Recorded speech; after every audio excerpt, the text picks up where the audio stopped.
揾阿歐新路練一練佢個背脊可以真係正喎！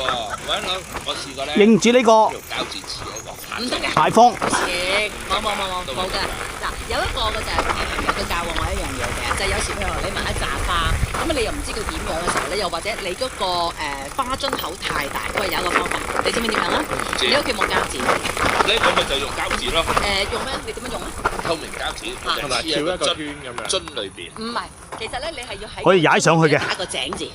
即係譬如可能嗱呢個口啦，呢個口啦，跟住咧就用膠紙嗰度咧喺左邊喺右邊係就左邊切，已經係縮細咗一半咯喎。咁跟住咧就係因應住你自己令到個樽口窄咗，將個樽口你已經變咗一半啦。甚至乎嘅話就係咧喺呢個南北嗰度咧，跟住咧你就喺南邊嗰度就黐一個邊，走啊！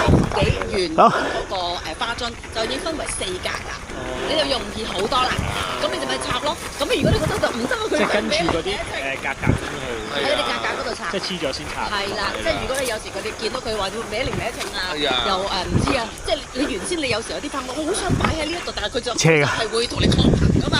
係啊。咁你就可以用呢個方法，甚至乎你可以如果嗰個口真係太大嘅話咧，你咪可以黐2條咯。明唔明啊？2條，咁啊變咗咧就收窄佢，咁你插落去嘅時候咧就會容易好多。係啊，呢個 OK 㗎，呢個方法咁咯。唔好用封箱膠紙會好困難。封箱膠紙啊，封箱膠紙其實係襯你嘅，好勞工。連住把口啊，封箱膠紙。又或者紅色嗰啲叫咩？嗰啲膠嗰啲舞台嘅膠把。嗰啲花架嗰啲咧擺喺度 OK 嘅。啲水沖到啊，起晒坑啦。黐一個10字就把隻腳擺呢個位啊！思維。啲人嚟到見到你個樽係啲咩裝置藝術嚟嘅咧？見到你喎，係啊，要講俾人聽嗰啲藝術㗎啦，係咪先要解釋一下？